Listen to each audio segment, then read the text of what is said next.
ఇక రాజ్యాంగం ఆమోదం పొంది 75 ఏళ్లు పూర్తయిన సందర్భంగా ఇవాళ పాత పార్లమెంటు ప్రాంగణంలోని సెంట్రల్ హాల్లో వేడుకలు నిర్వహించనున్నారు.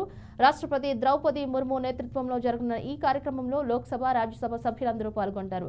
రాష్ట్రపతితో పాటు ఉపరాష్ట్రపతి జగదీప్ ధన్ఖడ్, లోక్సభ స్పీకర్ ఓం బిర్లా ఇందులో ప్రసంగించనున్నట్లు పార్లమెంటరీ వ్యవహారాల మంత్రి కిరణ్ రిజిజు సోమవారం తెలిపారు. ప్రధాని మోదీ ఇందులో పాల్గొంటారని, కానీ ఆయన ప్రసంగించరని స్పష్టం చేశారు.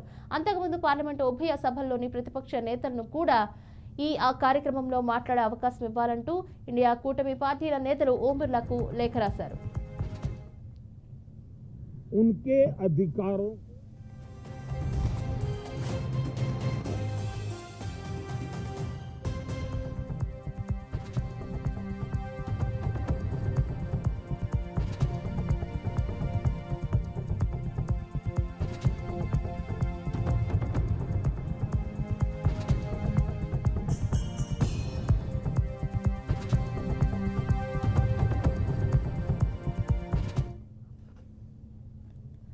రాజ్యాంగం ఆమోదం పొంది 75 ఏళ్లు పూర్తయిన సందర్భంగా ఇవాళ పాత పార్లమెంటు ప్రాంగణంలోని సెంట్రల్ హాల్లో వేడుకలు నిర్వహించనున్నారు. రాష్ట్రపతి ద్రౌపది ముర్ము నేతృత్వంలో జరగనున్న ఈ కార్యక్రమంలో లోక్సభ, రాజ్యసభ సభ్యులందరూ పాల్గొంటారు.